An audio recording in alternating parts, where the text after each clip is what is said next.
the topic of today's lecture is this Green's theorem, and this theorem actually relates two different kind of integrals. First is the single line integral along some closed curve C, and another is the surface integral where that surface is actually lying on xy plane, right? So this concept is actually relating two things which you have done earlier. You can see that this is specifically this mathematical relationship. This left hand side is a line integral along some curve C, right? And that curve should be a closed curve. That's why the symbol is written here, right? And on the right hand side, you can see that there is a surface integration where the surface is actually the region capital R, and that is specifically lying on xy plane, because generally when we are evaluating a surface integral, then we write ds here. Rather than writing ds here, we have dx dy. It means that that surface is actually lying on xy plane. So this Green's theorem is actually applicable on the surfaces which are lying on xy plane, right? So you are not going to apply Green's theorem for the objects hanging in free space, like the cradle, जैसे बच्चों का झूला होता है, उस पे Green's theorem नहीं लगाई जाएगी, right? उन ऑब्जेक्ट्स पे Green's theorem लगाई जाएगी जो बिल्कुल फर्श पे रखे जाते हैं और वो बाउंडेड भी होने चाहिए by some closed curve C, finite regions पे लगाई जाती है. As you can see this picture, right hand side पे जो आप picture देख पा रहे हैं, this capital region, this region is capital R. You can see that this is a clay colored region. It is bounded by a closed curve C. You can see the boundary. This is the boundary of this region R, and this region is lying on XY plane, right? And it is placed under the effect of some vector field capital F, as I told you earlier, and that we are studying vector calculus. So do not forget the presence of some vector field, right? Sometimes we forget to draw these vector field lines, right? But there is actually a vector field always, right? Under the presence of which whole thing is happening, okay? So the hypothesis is that you need some region capital R, right? And that capital R region should be bounded by some closed curve C. You can see that this is a closed curve. By closed curve, we mean the closed figures like pentagon, circle, triangle, rectangle, hexagon, right? Or a general arbitrary curve like I have drawn here, right? Okay, so you need a closed curve and a bounded region capital R. Okay, and the direction of that closed curve should be oriented counterclockwise. Counterclockwise means anti-clockwise, the direction opposite to which a clock works actually, right? So the handle of the clock moves in such a direction, right? So this actually opposite to this direction, this one is called anti-clockwise. So you can see that the direction of C has been anti-clockwise in this picture, right? So these are actually three hypotheses, right? I'm repeating that. First, you need the presence of vector field F. They are represented by these red colored arrows, right? Secondly, you need a region bounded by a closed curve C on xy plane. This is the second hypothesis. And the third hypothesis is that that curve C should be oriented anti-clockwise, or you call it counterclockwise, right? Then this is a statement of Green's theorem. It says that the line integration of that vector field F along that curve C is actually equal to the surface integral of another field, that is curl of F. Note that if given is a vector field F, then curl F is also a vector. You know that if you do a curl of a given vector, then it is a new vector actually. So curl F will be a new vector, that will be capital B vector, right? And then dot product of that capital B with K cap. And why this K cap? Because you know that you are working on XY plane and the normal. शिखर उप्रेती, अभी तो मैंने शुरू ही नहीं करा समझाना, अभी तो मैं शुरू कर रहा हूँ, आपने बीच में डिक्लेयर कर दिया कि समझ में नहीं आया. ये तो अभी समझाना शुरू ही करी जा रही है कि हो क्या रहा है. क्यों समझ में नहीं आया? आवाज पहले ऑन करो अपनी. शिखर उप्रेती, आपने शुरू से सुना जो मैंने कहा? शिखर, स्विच ऑन योर माइक. अभी मैं समझा रहा हूँ, अभी पूरा नहीं समझाया मैंने. मे भी आपने बीच में ज्वाइन किया होगा. माइक खराब है. अच्छा, माइक खराब है तुम्हारा. ऑडियो तो सही चल रहा है, मेरी आवाज तो सुन पा रहे हो? तो मुझे तुमने शुरू सुना या नहीं सुना? अगर मुझे आपने शुरू से सुना होता, हाँ, तो ये किसकी गलती है बीच में ज्वाइन किया? क्यों बीच में ज्वाइन किया? 12 बजे का जब टाइम दिया जाता है तो क्यों बीच में ज्वाइन करते हो? फिर मैं ऐसा क्या करूं, फिर मैं पीछे जाके बताता रहूं, और फिर ये जो मैं जितना मैं टारगेट लेके आता हूँ कि 1 घंटे में इतना कराना है, वो हो नहीं पाता है। ऐसा क्यों कर रहे हो आप? क्या ये अब ये वक्त है, अब ये वक्त वो है कि मैं रुकूं, वेट करूं सबका कि बच्चे आएंगे? अब ये वक्त नहीं है, 1 हफ्ता बचा है लास्ट का, मुझे रुकना नहीं है किसी के लिए, मुझे सिलेबस पूरा कराना है हर हाल में, राइट? ओके, तो मैं अभी इसको रिपीट कर दूंगा, लेकिन फिलहाल मैं जो कह रहा हूँ वो पूरा सुन लीजिए, फिर मैं रिपीट इसको फिर से करूंगा। अभी न्यूमेरिकल में भी जब करेंगे तो दोबारा रिपीट कर देंगे, शिखर उपरेति, मायूस ना हो आप, ठीक है? खैर, तो मैं कह रहा था कि the line integral of that vector field F, जो आप देख पा रहे हैं वेक्टर फील्ड एफ है, राइट? उसका अगर आप लाइन इंटीग्रल निकालें अलोंग सम कर्व सी कर्व भी आपको पिक्चर में दिख रहा होगा, ये वाला, right? And that is actually equal to the surface integration. You know that this is a double integration and this is the surface, and rather than writing capital S, मैंने capital S नहीं लिखा है जानबूझ के, क्योंकि capital S जो surface होता है वो हवा में भी हो सकता है, लेकिन जब मैं capital R लिखता हूँ तो मेरा, ओके चलो कोई बात नहीं, अब आ गई ये लाइट, कोई इशू नहीं। तो जब हम कैपिटल आर लिखते हैं तो कैपिटल आर हम स्पेसिफिकली तभी लिखते हैं, आपने देखा होगा ऊपर प्रॉब्लम्स में भी, मैं आर लिखता हूँ हमेशा, प्रोजेक्शन को लिखता हूँ मैं आर, और सरफेस को मैं एस लिखता हूँ। मैंने दोनों लेटर कंफ्यूज नहीं करे हैं, कोशिश नहीं करी कभी भी, और आपको भी नहीं करनी चाहिए। एस सरफेस जो होगा वो हवा में लटका हुआ होगा, आर जो रीजन होगा वो जमीन पे होगा। तो ये आर लिखने का मेरा मतलब है कि दिस रीजन कैपिटल आर, जो पिक्चर आपको नजर आ रही है, ये जमीन पे है, ये आसमानी दुनिया में नहीं है, राइट? ये प्रोजेक्शन है ऑलरेडी किसी चीज का, आप ऐसे समझ सकते हैं। इसीलिए ग्रीन्स थ्योरम के आगे लिखा हुआ भी है इन एक्स वाई प्लेन, ये आप एक्स वाई प्लेन में लगाने जा रहे हैं, आसमान में नहीं लगा रहे हैं इस थ्योरम को, right? We are not talking about the surfaces which are hanging in three space actually, right? We are talking about surfaces which are projected on x y plane, जो ऑलरेडी छपे हुए हैं जमीन पे, उनकी बात करी जा रही है, राइट? तो लेफ्ट साइड आप समझ में आ गई होगी। तो line integral along that curve C is actually equal to the double integral और surface integral, where the surface is actually that region which is bounded by the same curve C। ये जो R reason है कोई नया reason नहीं है, ये जो R रीजन है इसको बाउंड कर रखा है C ने, पिक्चर में देख लीजिए बगल वाली तस्वीर जो बनी है, राइट? तो वो इसके इक्वल आता है। और जो नॉर्मल वेक्टर है K कैप, ये दरअसल K कैप इसलिए लिया जाता है यहाँ पे क्योंकि ये जो प्लेन आपको पिक्चर आपको दिख रही है बगल में, ये वाली, अगर इसका जो नॉर्मल वेक्टर निकालेंगे तो वो आपकी तरफ ये वेक्टर आएगा। ये जो वेक्टर है ये टूवर्ड्स द रीडर, आपकी तरफ है, आपकी आंखों की तरफ, यानी इस जो भी लैपटॉप की स्क्रीन आप यूज कर रहे हैं उससे नॉर्मल आपकी आंखों की तरफ आता वो वेक्टर है।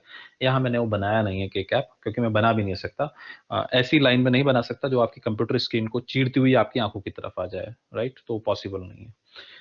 Okay, so this is statement of Green's theorem, और आपको ये याद भी रखनी पड़ेगी क्योंकि न्यूमेरिकल में लगानी पड़ती है। और आप बोलेंगे कि ये क्या है, इसका लॉजिक क्या है? असल में ये ग्रीन्स थ्योरम जोड़ रही है दो चीजों को, दो कंसेप्ट्स को।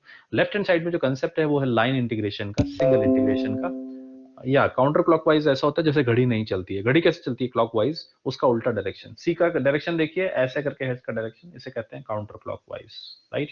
इसको कहते हैं क्लॉकवाइज, और this is counter clockwise, means anti clockwise. वो एंटी वर्ड जो लिखते हैं वो काउंटर क्लॉकवाइज होता है, right? Okay fine, now please see anti clockwise, या ठीक है। तो ये आपको याद भी रखना है। और एक चीज और बता दें कि ये थ्योरम बड़ी यूजफुल भी है। आपको लग रहा होगा कि कौन बेवकूफ होगा जो सिंगल इंटीग्रेशन से डबल इंटीग्रेशन में जाना पसंद करेगा, लेकिन ऐसा नहीं है। कई बार डबल इंटीग्रेशन बहुत आसान होता है as compare to single integration. Single integration में जो इंटीग्रेशन करना पड़ता है वो अलोंग कर्व सी करना पड़ता है। हाँ, अगर एक ही कर्व हुआ सी तब तो बात आसान होती है, लेकिन कई बार जो रीजन होता है वो 2-3 कर्व का यूनियन होता है, यानी 2 या 3 कर्व होते हैं, उनको जोड़ के एक सी बनता है। तो उस केस में राइट हैंड साइड प्रेफर करी जाती है। आपका जो कमरा है, कमरे की बात नहीं करते because we are not talking about 3D। आपको जो फर्श, अपने फर्श को देखिए, सबके सब जमीन को देखिए जहां पे आप बैठे हैं, फर्श को, और जमीन अगर आप देखेंगे तो that will be kind of rectangle होगा। कमरा रेक्टेंगल या स्क्वायर हो सकता है। तो अगर आप इसकी बात करें तो जो आपका फर्श है that is your capital R, right? और जो आपका कर्व सी है वो आपका रेक्टेंगल की जो चारों बाउंड्रीज हैं, फर्श की चारों बाउंड्री, 3D में नहीं 2D की बात कर रहा हूं मैं। अपनी हाइट को नेग्लिजिबल कर दीजिएगा, नेग्लेक्ट कर दीजिएगा। तो the 4 sides of your floor are actually C.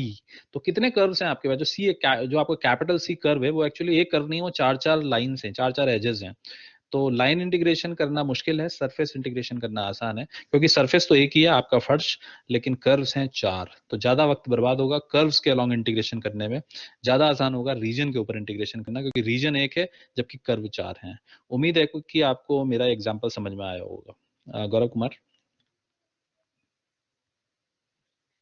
Yes sir, yes sir. ये समझ में आ गया, राइट, ओके।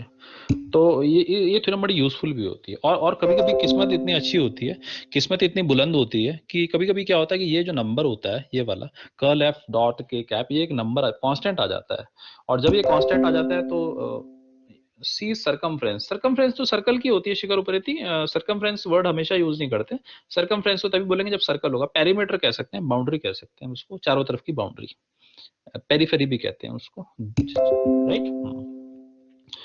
खैर, तो जब ये नंबर कांस्टेंट आएगा तब आपको और अच्छा लगेगा, क्योंकि उस केस में जो भी है, मान लीजिए ये नंबर आ गया 10, तो ये 10 तो बाहर आ जाएगा, then this will represent area, और एरिया निकालना बड़ा आसान होता है, ज्यादातर जो ज्योमेट्रिक ऑब्जेक्ट्स होती हैं सीधा फॉर्मूले से आ जाता है, ठीक है। अभी हम न्यूमेरिकल में देखेंगे कि क्यों ये थ्योरम यूजफुल मानी जाती है, लेकिन इस थ्योरम की लिमिटेशन है, ये थ्योरम सिर्फ और सिर्फ द्वि आयामी दुनिया में लगती है, यानी 2 डायमेंशनल स्पेस पे लगती है, 3D वर्ल्ड में ये थ्योरम नहीं लगती है। 3D वर्ल्ड में भी लगती है, इसका दूसरा वर्जन होता है, उसे स्टोक्स थ्योरम कहते हैं, जो हम कल या परसों पढ़ेंगे, राइट। आज हम 2D में हैं, ठीक है। चलिए, अनदर फॉर्म भी इसका, this form is actually vector form, you can see that so many vectors are involving in the left hand side as well as in the right hand side, every function or every what should I say, जितने भी सब कुछ लिखा है यहाँ पे, जितने भी अल्फाबेट्स हैं सबके ऊपर वेक्टर लगा हुआ है, this is the vector form of Green's theorem. Now we are going to derive the non vector form of Green's theorem, this is the non vector form of Green's theorem, ये भी derive करना बड़ा आसान होता है। f of course, f will be a vector field, let us take the vector field as pi cap plus qj cap, do not write k cap, because again I'm saying you that you are working in 2 dimensions, so that's why I avoided writing capital R k cap, this should be avoided actually, because you are working in 2 dimensions, right।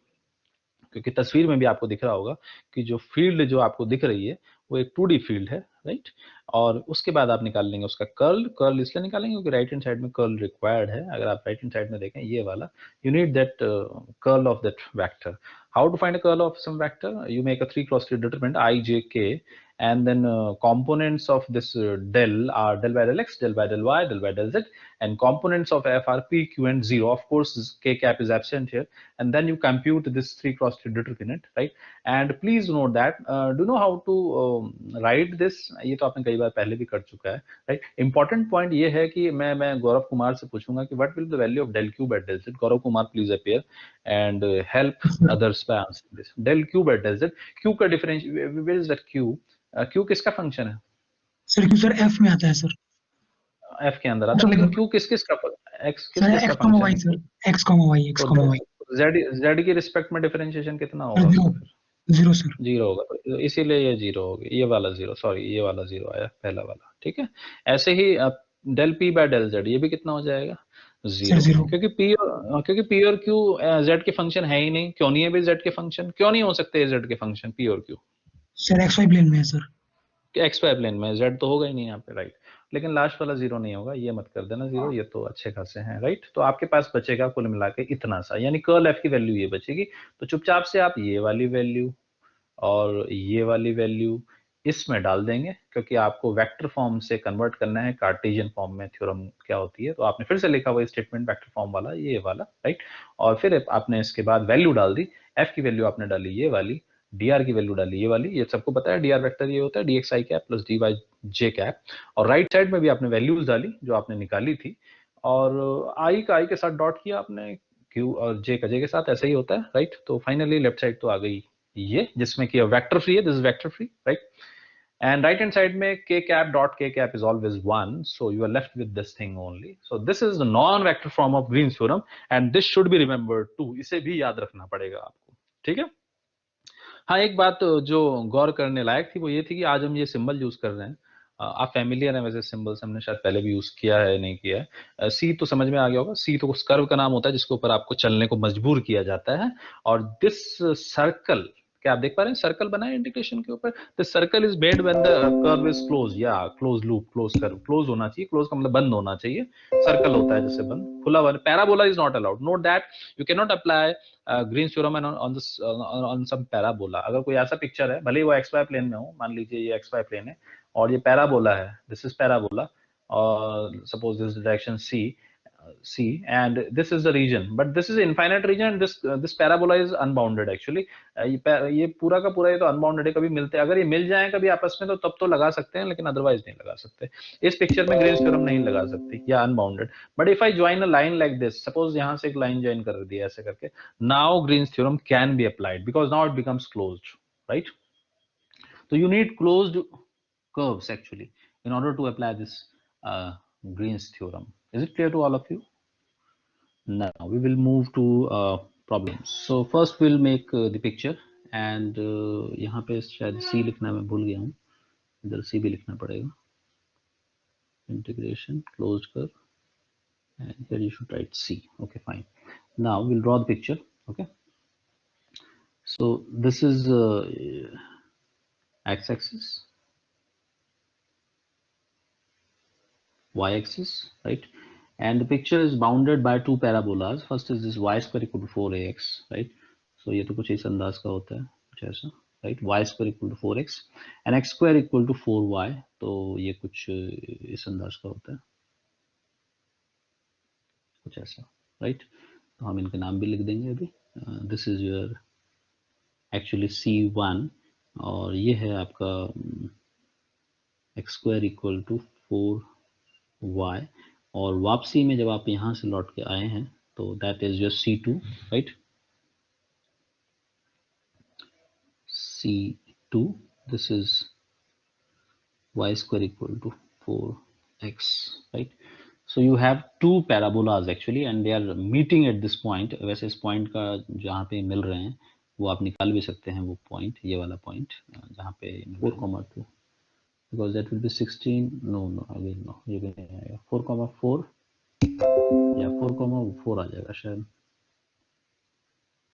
4,4. अब देखिए बराबर है दोनों में, 16 आ रहा है. Okay fine, and this is 0 0.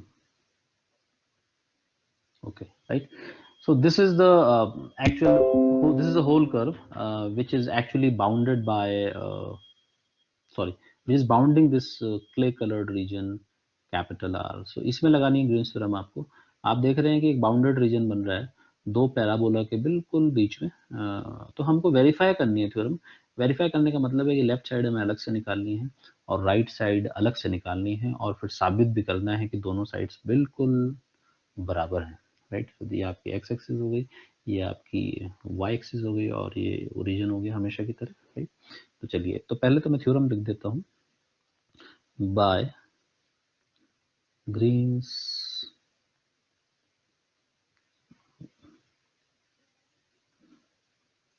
theorem we should have this is integral y, मुझे दोनों साइड बराबर प्रूव करनी है. this one c x minus y dx plus 3xy dy. note that this is not a vector form, ये वाली form दे रखी है इन्होंने. तो right side should be equal to double integral over the region R, then do del q by del x. This is your q actually, right? So this is your q, I will write that. ये आपका q है, and this is your p, right? और अब आप निकालेंगे यहाँ पे del q over del x, इसका x के रिस्पेक्ट में differentiation, that will give you 3, I will write that actually, del over del x of 3x minus del over del y of p is x minus y, and then you write dx dy, right? तो ये आपको साबित करना है कि ये दोनों equal आने चाहिए, या 3xy आ जाएगा फाइनली. तो that is equal to double integral r 3x. हाँ जी बोलिए सर. 3xy था ना? हाँ 3xy था बिल्कुल. चलिए यहाँ पे 3xy आना चाहिए अब, ठीक है. तो कितना आएगा x के रिस्पेक्ट में 3y, sorry 3y and minus इसका y के रिस्पेक्ट में, तो ये शायद +1 आ जाएगा, +1, right.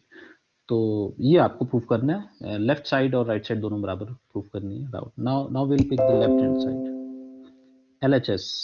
So this is your LHS, ये उठाना है आपको, right. Line integration of x minus y dx plus, हम इसको दो पार्ट्स में स्प्लिट कर लेते हैं,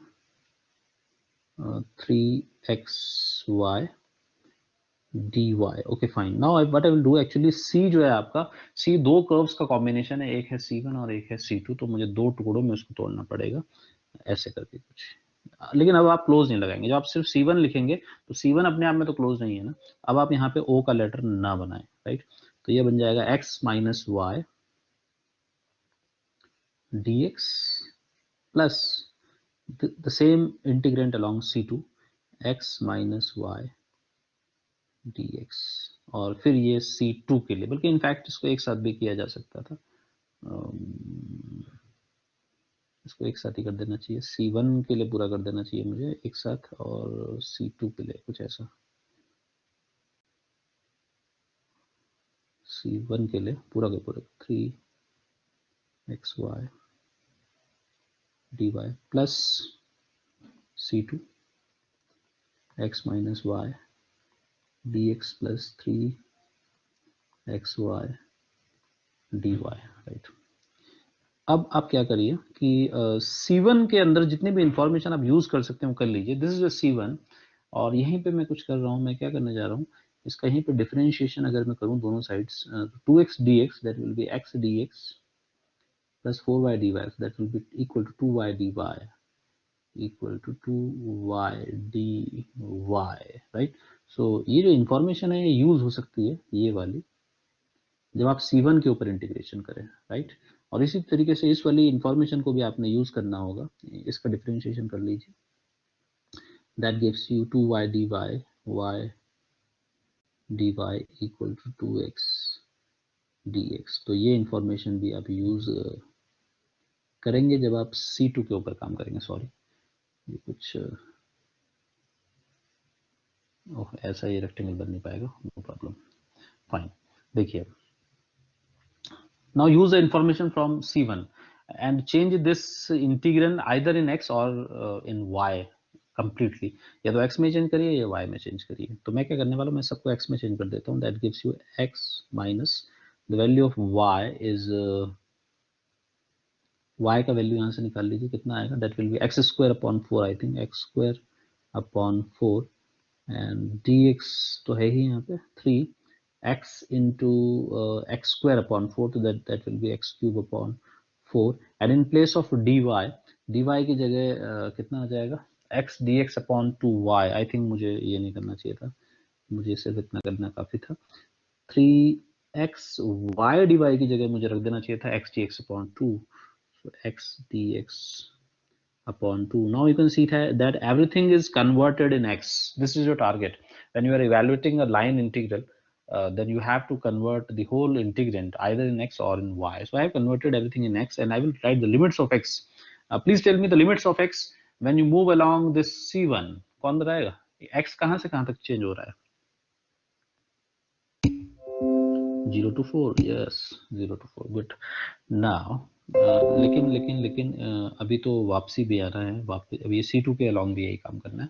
अब ये वाली इंफॉर्मेशन आपको यूज करनी है, ऊपर वाली, ठीक है। चलिए ऊपर वाली इंफॉर्मेशन यूज करिए। ऊपर वाली इंफॉर्मेशन में मुझे लगता है कि y में बदल देना चाहिए सबको, ज्यादा आसान रहेगा। तो x की जगह आ जाएगा y square upon 4 minus y, and dx can be replaced by what, dx can be replaced by y dy upon 2x. Okay, so y dy upon 2 times of x, और x की value फिर से यहीं से y square upon 4, y square upon 4 ये आएगा। Everything is in y now, and this is 3 times y x dx. The value of x dx is y dy upon 2, y dy upon 2. Now you can see that everything is in y now, and use the limits of y when you go back from here to here. 4 to 0, yes, 4 to 0. So the limits are 4 to 0, right? अब इसको integration करना बाकी रह गया. Interested in finding right hand side actually. Right hand side is actually this one. ये है मेरी right hand side. तब तक मेरी कैलकुलेशन चेक कर लो, कैलकुलेशन गलत ना हो. This is my right hand side. Okay, now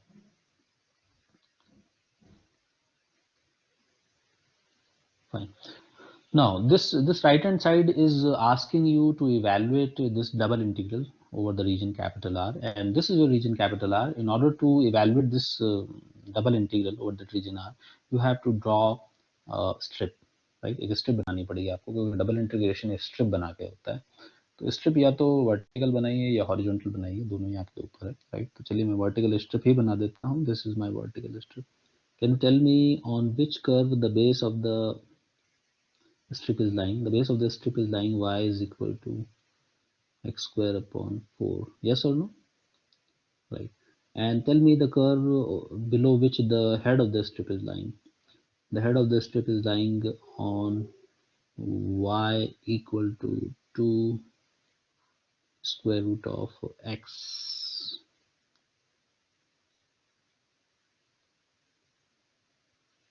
Right. So y is equal to 2 times under root x. This is the head of the strip. And the motion of the strip. Motion of the strip will be from, of course, in this direction. That is from x equal to 0 to x equal to 4. तो सारी limit आपको दिख रही हैं. बस फर्क यह है, सिर्फ इतना है कि या away from the origin, right. इतना है कि आपको बस इंटीग्रेशन करना है, लेकिन आंसर सेम आना चाहिए. बस ये तब तक आप मुझे आंसर बता दीजिए कितना आ रहा है, क्योंकि मेरा काम आसान हो जाएगा. Outer limits are from motion of the strip 0 to 4. Inner limits are due to the base of the strip and the head of the strip, that was on 2 root x, and then 3y plus 1 dy and then dx. अब मैं इसको पहले y के पर integration कर लेता हूँ, तो ये मुझे देगा 3y square by 2. So 3y square by 2, तो y square that will give you 4x minus x to the power 4 by 16 plus y means 2 root x minus x square by 4. तो ये इंटीग्रेशन करने के बाद और लिमिट्स पुट करने के बाद ये मिलेगा आपको. और लिमिट्स आई अब 0 से 4, नई लिमिट्स x या सुन सिंह प्लीज बताइए. ऊपर वाला भी निकालो, फिर वो भी इतना आना चाहिए, अलग आने का तो सवाल ही नहीं होता. Please see the second question.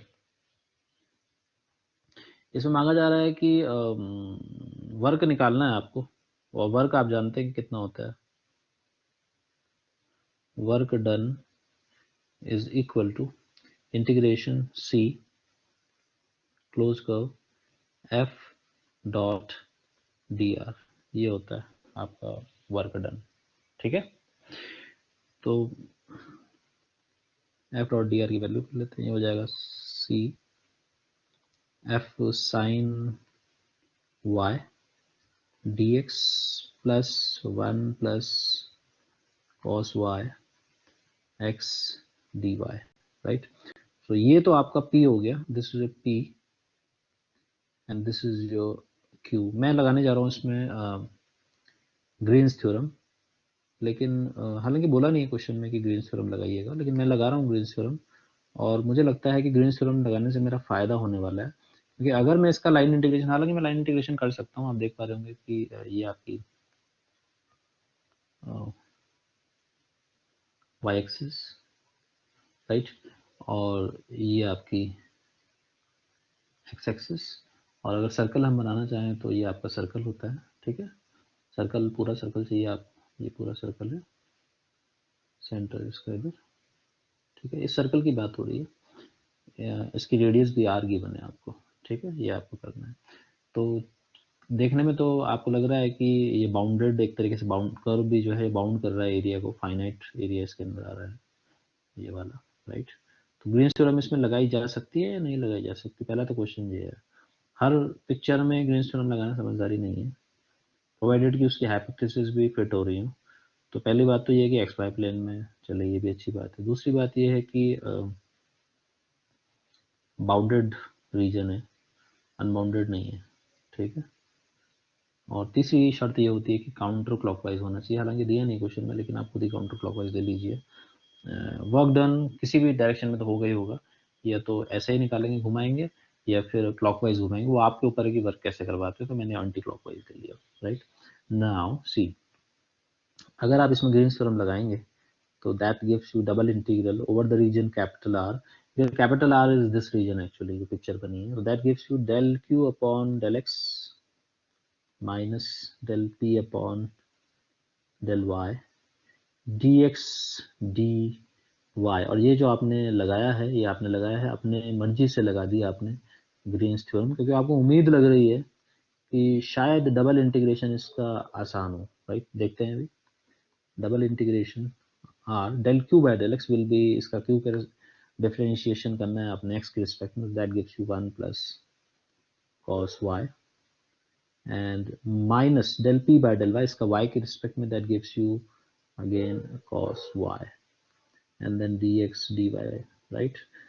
तो आप देख पा रहे हैं कि cos y से cos y will be cancelled and ultimately you are left with this thing, right। And now this double integration is nothing but it is actually area of this circle, right, because now you have a constant here at this place, so it is actually area of region capital R, and that is pi r square, so pi into r square, r is the radius of circle, right, so bounded by circle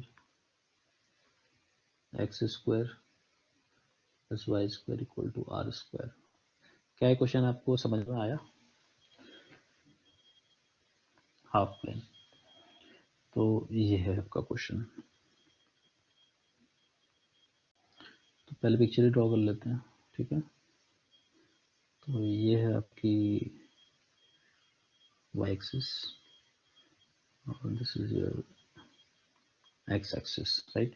तो जो आपका जो close curve जो सी है वो दरअसल एक नहीं है, तीन तीन कर्व्स हैं। एक तो है y equal to plus x, और एक है y equal to minus x, और तीसरा है ये सर्कल जो कि अपर हाफ प्लेन में बनाना है। तो कुछ इस तरीके का पिक्चर है। अपर हाफ प्लेन में नहीं, ओनली, हाँ yes yes, first and second quadrant, yes you are correct, absolutely correct. Circle, right, थोड़ा बड़ा कर देंगे इसको, लाइक दिस, ठीक है। और दो लाइंस बना देंगे, एक तो y इक्वल टू एक्स बनेगी, अगर ये इसका सेंटर है, this is y equal to x and this is y equal to minus x, this can be this type of picture, right. और बाकी मुझे इसमें मिटा देना पड़ेगा of course this line, this is your line y equal to minus x, right, and this is a circle x square plus y square equal to 1, right। so ये जो है, ये कर्व है आपका, तीन का कॉम्बिनेशन है और जाना एंटी क्लॉकवाइज है इस तरीके से।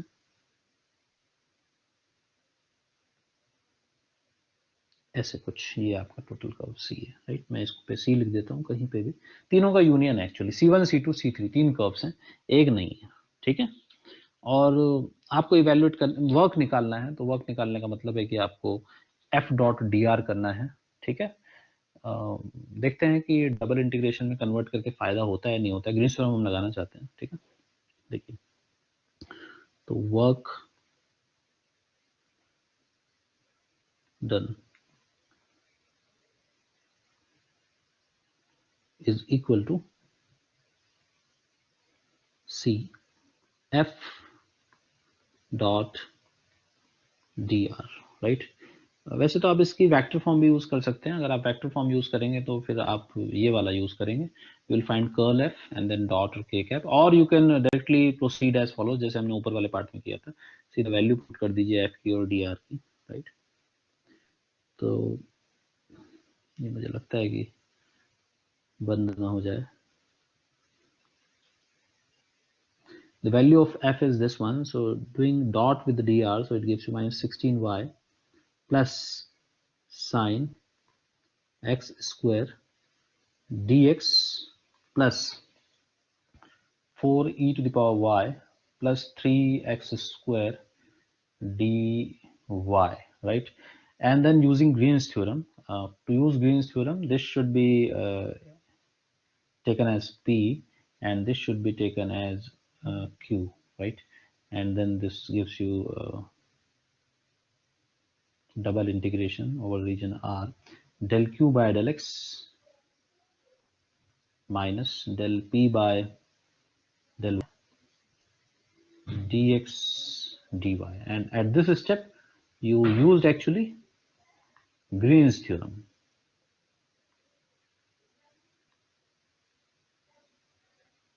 Okay. Then it gives you double integration R. And what is this region R? Since you are writing capital R, you have to mention where is that R in picture. So this is your capital R, and you can just color this region, right? So coloring is not actually required, लेकिन फिर भी हम colour कर रहे हैं कि चलिए. और हाँ, अब क्योंकि आप डबल इंटीग्रेशन में जाने वाले हैं तो प्लीज तय कर लीजिए कि कैसी स्टेप बनानी है. Aman, the civil engineer.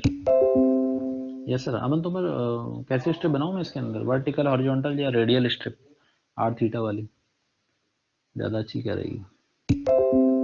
हाँ, रेडियल अच्छी रहेगी, लेकिन रेडियल में फिर theta equal to 0, theta equal to वो लिखना पड़ेगा, एक्स वाई को हटा के वो लिख देंगे. Del Q by del X बता दो जरा कितना आ रहा है. Del Q by del X 6x आ जाएगा शायद. Del P by del Y आ जाएगा 16 माइनस का dx dy. तो ये आया भैया, ठीक है. अब कन्वर्ट कर लेते हैं इसको पोलर कोऑर्डिनेट में, right? Converting into polar coordinates by using x equal to r cos theta, y equal to r sin theta, and dx dy equal to r dr d theta. Please tell me the range of r. r कहाँ से कहाँ तक very होगा अगर आप इसमें, हाँ बिल्कुल सही कहा आपने शिखर, r कहाँ से कहाँ तक वेरी होगा. मैं पिक्चर में स्ट्रिप बनाने की खास जरूरत है नहीं. अगर स्ट्रिप बना भी देता हूँ तो r बेस किस पे लाई करेगी स्ट्रिप की, और हेड किसके नीचे होगा? देख, पिक्चर से देख के बता सकते हैं आप. Where r varies from 0 to 1 and theta के बारे में मुझे लगता है कि कुछ लोग सही बता पाएंगे या नहीं, मैं डाउट में हूँ. कहाँ से कहाँ तक वेरी हो रहा है थीटा इस पिक्चर में? कौन बताएगा? Will tell me. Sir pi by 4 से सर. सर 0 से पाई बाई 4. 0 से पाई बाई 4 क्या है? यहाँ से यहाँ तक का एंगल बताओ. पाई बाई 4 से सर 135 45 डिग्री है सर. 135 डिग्री. और ऑलरेडी पाई बाय 4 का एंगल है, और पाई बाय 4 का एंगल है, फिर यहाँ से यहाँ तक जाना है, तो ये वाला एंगल बताओ और ये वाला बताओ. तो पाई बाय 4 से 135 ना. 135 का मतलब होता है कितना? हाँ, 135 का मतलब 3 पाई बाय 4 होगा ना. 3 इंटू 35 नहीं, हाँ क्यों? तो पाई बाय 4 से 3 पाई बाय 4. तो ये पिक्चर से देख के साफ लग रहा है, कोई इशू नहीं, बहुत बड़ी चीज नहीं है. ये तो आप बहुत कर चुके हैं, ठीक है. देयरफॉर जो वर्क आप निकाल रहे थे, अब वो सिंगल इंटीग्रेशन से कन्वर्ट हो चुका है डबल इंटीग्रेशन में. और ऐसा इसलिए हुआ है क्योंकि आपने ग्रीन्स थ्योरम यूज करी. अगर आप ग्रीन्स थ्योरम नहीं करेंगे यूज, तो फिर भैया देखो, ग्रीन्स थ्योरम यूज नहीं करेंगे तो 3 बार करना पड़ेगा. एक बार ये वाला कर्व, फिर ये वाला कर्व, फिर 3 बार करना पड़ेगा. डबल इंटीग्रेशन में चेंज कर लेना चाहिए. खैर, अब आर लिखने का कोई लॉजिक नहीं है, अब तो मुझे आर और थीटा की लिमिट्स लिखनी चाहिए. Limits of theta pi by 4 to 3 pi by 4, and the limits of r 0 to 1, 6 into x, that gives you 6r cos theta plus 16. dx dy is r dr d theta. अब integration इनका करना है. 6r square, so 6r square integration 0 to 1 dr into cos theta d theta, cos theta d theta. Theta जो है वो that is from pi by 4 to 3 pi by 4 plus 16 times of r and 0 to 1 dr into D theta pi by 4 2। मुझे लगता है ये आसान है काफी, इंटीग्रेशन मुश्किल नहीं क्योंकि स्प्लिट हो गया। That will give you r cube by 3, so 2r cube, so 2 आएगा। दैट cos थीटा का इंटीग्रेशन sin थीटा होता है, और sin 135 माइनस sin 45, sin 135 और sin, ये तो बराबर होता होगा, sin 135 भी इतना ही होता होगा, sin 45 भी इतना होता होगा, क्योंकि sin जो होता है वो फर्स्ट और सेकंड क्वाड्रेंट में पॉजिटिव होता है, तो ये 0 आ जाएगा मुझे लगता है। मैं गलत तो नहीं कह रहा हूँ। Plus 16r square by 2, so 8 into 3 pi by 4 minus pi by 4। मुझे उम्मीद है मैंने गलत नहीं किया कुछ। 4 टू 8 2 22 4 पाई आ रहा है क्या इसका आंसर? 4 पाई, यही इसका आंसर है, 4 पाई। देखिए कितनी खूबसूरती के साथ नीट एंड क्लीन होके आ गया, जबकि डबल इंटीग्रेशन था। सिंगल इंटीग्रेशन में जो है फर्स्ट वाला क्वेश्चन अभी तक अनसुलझा है, 20-22 लोग उसके पीछे लगे हैं, लेकिन अभी तक उस पर गलती नहीं ढूंढ पा रहे हैं। मजे की बात है। बन गया खैर इस सर। क्वेश्चन में कोई प्रॉब्लम है तो कोई गलती नहीं है उसमें। सर पहला वाला बन गया सर। आगे दोनों साइड बराबर आ गई। बराबर नहीं है सर, कि मिस्टेक पता चल रहा है सर। नहीं ये सर, काम यहाँ पे गलत है यार। c2 is equal to y square is equal to 4x, तो sir 2y dy by dx is equal to sir सिर्फ 4 होता है ना सर। हाँ तो 2 से 4 काटा, 2 टू 4 काट भी तो दिया। अच्छा हाँ हाँ हाँ हाँ, बाकी लोग क्या सो रहे थे क्या? अब चलिए मैं ठीक करके दे दूंगा, गलती आपने बता दी मुझे, ठीक है। चलिए आज की क्लास इतनी, और आइंदा अपने आंख नाक कान सब खोल के रखा करिए, जब मैं गलती करूं तो मुझे रोका करो भाई।